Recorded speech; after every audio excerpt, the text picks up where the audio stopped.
Hi, welcome to a തേങ്ങയാട്ട mobile vlog. ഇന്നത്തെ എൻ്റെ സാരഥി മാതാശ്രീയാണ്. ഇന്നത്തെ മാത്രമല്ല, എല്ലാ കാലത്തും എൻ്റെ സാരഥി മാതാശ്രീയാണ്. അമ്മയെ സാരഥി എന്നൊക്കെ വിളിച്ചെങ്കിലും കുറച്ചധികം ദിവസമായിട്ട് റൂമിനകത്ത് തന്നെ അടയിരുപ്പായ കാരണം ആരും ക്ഷണിക്കാതെ തന്നെ വലിഞ്ഞേറിയതാണ് ഞാൻ.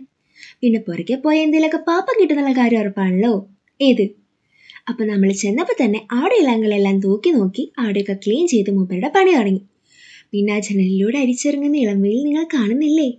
അതും കണ്ടുകൊണ്ട് എസ്തറ്റിക് വീഡിയോ എടുക്കണമെന്നും പറഞ്ഞ് ചെന്ന് കയറി കൊടുത്തതാണ് ഞാൻ. എനിക്ക് എന്നെ തൊട്ടതും പിടിച്ചതൊക്കെ എസ്തറ്റിക് ആണല്ലോ. എൻ്റെ വീഡിയോഗ്രാഫിയിലെ അപാരമായ കഴിവുകൊണ്ട് തന്നെ ഈ കാണുന്നതാണ് എനിക്ക് കിട്ടിയ എസ്തറ്റിക്സ്. വിചാരിച്ച കാര്യം നടന്നില്ലെങ്കിലും ജീവിതത്തിൽ ആദ്യമായിട്ട് വെളിച്ചം നാട്ടുന്നതിൻ്റെ മെക്കാനിക്സ് എങ്ങനെയാണ് ഞാൻ കണ്ടു. കാര്യമായിട്ടൊന്നും മനസ്സിലായില്ല, എന്നാലും മേലെ കൂടെ തേങ്ങയിട്ട താഴെ കൂടെ എണ്ണയും പിണക്കും കിട്ടുന്നു മനസ്സിലായി. ഒരറിവും ചെറുതല്ല. പിന്നെ ആസ് യൂഷ്വൽ കുറുക്കൻ്റെ കണ്ണ് കോഴിക്കോട്ടിൽ എന്ന് പറയണ പോലെ വന്നപ്പോൾ തന്നെ എൻ്റെ കണ്ണു പോയത് തൊട്ടപ്പുറത്തെ ചായക്കടയിലെ പലഹാരക്കൂട്ടിലോട്ടാണ്.